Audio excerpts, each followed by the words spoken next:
daughter wants you to know that. Sorry, I don't mean to impose. You know what? But I'm glad you're here because I want to talk to you. No, Mama. No, honey, he is clearly stressing.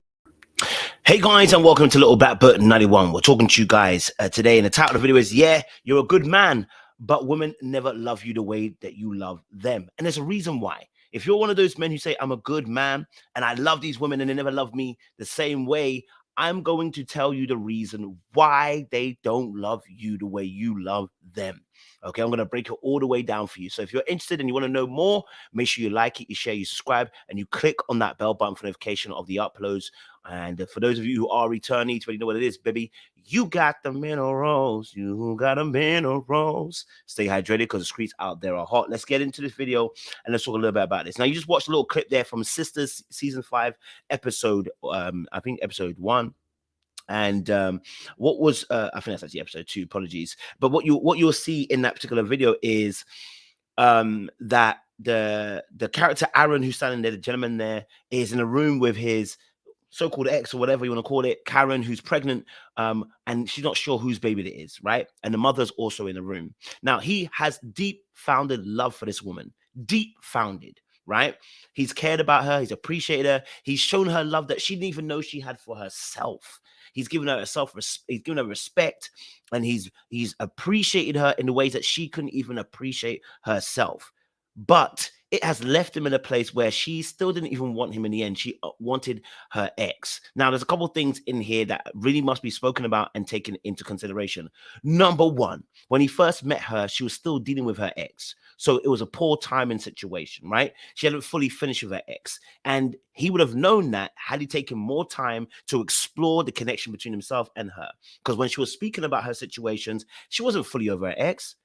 Right? If you had taken this time to really understand her, you would have found out that she wasn't really over her ex. This is why conversations when you get with people are very important. If you're talking about a relationship, jumping into things isn't the way to go about things in this modern day and age, because you don't know what people are actually dealing with. So conversation was number one, right? So she really was dealing with the ex. Number two, obviously at the time, I put this in my part 1 of this video, he was available and he was vulnerable to someone who was not those things, which made him clingy.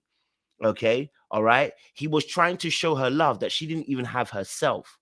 Now, that's a very hard thing to teach somebody, and that puts you in teacher mode. But that also means that the person can rebel because the person is a student in your eyes now. They're being taught how to do something that's quintessential to a relationship, love. Now, I wouldn't say this I wouldn't say this is necessarily unrequited love. I wouldn't say this necessarily unrequited love, because that would be more of a case of, when we talk about unrequited love, it's a strong romantic feeling for someone that is not returning the same sentiment, but it's often one-sided in terms of being platonic. They've had sex, they've actually been in a relationship. It's not so much platonic, but it's unrequited in a way that he's so much giving of her and she isn't giving the same back. And I put this in part 1 of the video. I said, she's been doing this since the beginning. Unsure, not really sold on the idea of them. They've been together, they've broken up, but he's been chasing all the while. And all the while, the question I'm asking myself is, do you know your value? Because if you knew your value, you wouldn't be chasing someone who doesn't know your value, who doesn't appreciate your value. When you go into a store, you don't negotiate with that store. All right, unless it's, a boss man. But if you go into Target, you go into Tesco's, you go into Nordstrom's, whatever, you don't negotiate the price down. You pay whatever they tell you to pay the prices. That's understanding your standards and your values. And as this gentleman here, you could be a good man. You could be. You're one of those good guys who are screaming at my screen right now saying, you know what? I'm tired of these women. They always play up guys like myself. You know what? I gave love to my ex-wife and she did this and this and this. Hey, I'm with you. Okay, I can understand you're in pain right now, but I need you to understand, did you give your love to someone who wasn't capable of having your love? If you look back at the relationship, was that person, did they have the capacity to love you the same way you were going to love them? Did you oversell the love because you're actually emotionally unavailable?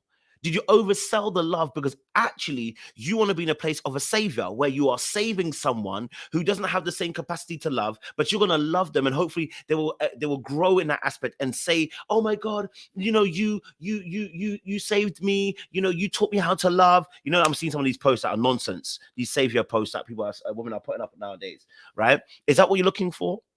Because that's not really understanding your actual true value. Are you in worship mode where you're worshiping the woman you're actually with and creating yourself to be a sacrifice in her eyes?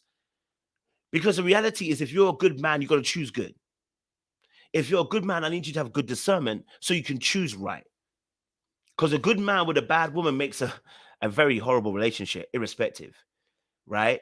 So no matter how much your goodness is, you can't buy her out of her situation. So unless she's willing to walk the line that you're walking, my friends, please, I need you to bail out. Now, just quickly looking at this, I'll show you another clip that was happening here. What's going on? If she wanted you to know where she is, she would tell you. Okay, fine. Get a girl some breathing room. I mean, you are fine. Now, the friend is giving him a dress down saying, listen, give the girl some breathing room. The reality is, it's not about breathing room. You're available and you're vulnerable to somebody who doesn't want to be in that space. And now you're given this love, which is unrequited. It's not being returned. And you're still pushing, right? So I can hear you all day about you being a good man. You're a good man. You're a good, great guy. I appreciate you. But if you keep pushing the envelope on a woman who's not returning it, you have to question your own value system. And then you have to really understand as well that that woman that you're dealing with is not even feeling protected by you. Do you know why she's not feeling protected by you? I'll tell you why she's not feeling protected by you. Because you don't know your own value. And your own value in this aspect, you're looking weak to her. And a woman doesn't want a man that's weak and that she can manipulate. If she can call you at any time, she can manipulate you at any time, she's actually scared of you because she knows that you can't protect her. It's biological, okay? It's biological and physiological and psychological. She feels that if she can get one over you or she can manipulate you, then you are weak to her, and in that form, you are not the suitor that she needs. So yes, her ex who doesn't want her ex who's tired of her ex doesn't even want to be in a relationship with her, that guy that's a bad guy, that guy that cheats on her, that guy that does a pimping, whatever you want to call it, that guy that you can see and you go, he's trash. She wants him. Do you know why? 1, she's dysfunctional. 2, she's broken. But 3, do you know what? At least she can't get over him. At least she can't get her leg over him. You're too damn soft. And you're soft because you don't know your own value. I am not talking about beating her. I'm not talking about screaming at her. I'm not talking about shouting at her. I'm not talking about dragging her for the streets. I am talking about holding good boundaries for yourself and good standards. When your no means no, your yes means yes. If I'm going left, I'm going left. If I'm going right, I'm going right. You need to hold better boundaries because you're making her feel like she's unprotected. Therefore, she's not about it. She's seen a weak man. And that's what we're seeing with this character here, Aaron. He's weak. Yeah. Hiding behind that I'm Christian and I'm a pastor and I want to love you like Jesus did. Jesus and you are not the same. Okay. Jesus had foresight. You don't. Jesus died on the cross. You ain't. Okay. And Jesus had unlimited agape love, unconditional love. So you can't tell me that you have the same ability like Jesus. You ain't. So make sure you like, share, subscribe, and click on that bell button for notification of the uploads. Stop giving your love to women that you ain't going to respect it. You know who they are. Okay. All right. Know your value and know your worth. Okay. It's time to walk. Much love and appreciation. We'll see you again very soon.